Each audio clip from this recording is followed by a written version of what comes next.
ఇల్లు లేని ప్రతి పేదవాడికి ఇందిరమ్మ ఇళ్లు ఇస్తాం. ముస్లిం మైనార్టీ కమ్యూనిటీ హాల్ను శంకుస్థాపన చేసిన తెలంగాణ రాష్ట్ర మంత్రి సీతక్క. ఏటూరు నాగారం, నివాస్ న్యూస్. పేదల ప్రభుత్వం ప్రజాప్రభుత్వం అని ఇళ్లు లేని ప్రతి పేదవాడికి ఇందిరమ్మ ఇళ్లు ఇస్తామని తెలంగాణ రాష్ట్ర మంత్రి సీతక్క అన్నారు. బుధవారం ములుగు జిల్లా ఏటూరు నాగారం మండల కేంద్రంలోని ఎస్సీ కాలనీ అంగన్వాడీ సెంటర్ సమీపంలో 1,50,00,000 రూపాయల నిధులతో ముస్లిం కమ్యూనిటీ హాల్ నిర్మాణ పనులకు రాష్ట్ర మంత్రి సీతక్క, అదనపు కలెక్టర్ రెవెన్యూ సిహెచ్ మహీందర్ జీతో కలిసి శంకుస్థాపన చేశారు. ఈ సందర్భంగా మంత్రి సీతక్క మాట్లాడుతూ ప్రతి పేదవాడికి ఇళ్లు ఇచ్చే బాధ్యత నాది అని సీతక్క అన్నారు. పేదల ప్రభుత్వం ప్రజాప్రభుత్వం అని పేదల కోసం నిరంతరం పనిచేస్తుందని మంత్రి అన్నారు. ముస్లింల మైనార్టీల కోసం గతంలో కబ్రిస్తాన్లకు ప్రహరీ గోడలను నిధులు ఇచ్చామని మంత్రి అన్నారు. ఇందిరమ్మ మొదటి విడతలో ఏటూరు నాగారం మండల కేంద్రంలోని ముస్లిం సోదరులకు 140 ఇళ్లు మంజూరు చేశామని, రానున్న రోజుల్లో ప్రతి ఒక్కరికి ఇళ్లు మంజూరు చేస్తామని మంత్రి అన్నారు.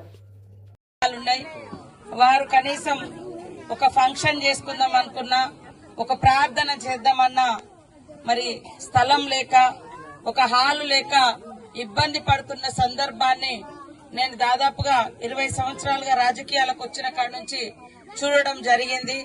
దానితో నాకు ఒక కళ అనిపించేది, అరే వీళ్ళు ఇంత ఇబ్బంది పడుతా ఉన్నారు, వీళ్ళు ఏ మతమైనా, ఏ కులమైనా, ఏ దేవుణ్ణైనా వాళ్ళకు నచ్చిన దేవుణ్ణి వాళ్ళకు నచ్చిన పద్ధతిలో ప్రార్థన చేసుకునే అవకాశము, స్థలము కల్పించడం మన బాధ్యత అని మరి ఈరోజు 1,50,00,000 రూపాయలను మన ఏటూరు నాగారం మండల కేంద్రానికి శాంక్షన్ చేస్తే పెద్ద ఎత్తున మీరందరూ ఇక్కడికి వచ్చినందుకు మీ అందరికీ పేరు పేరున మరి హృదయపూర్వక నమస్కారాలు, ధన్యవాదాలు, శుభాకాంక్షలు. సభాధ్యక్షుడు రఘు గారు, మరి మైనార్టీ ఏమంటారు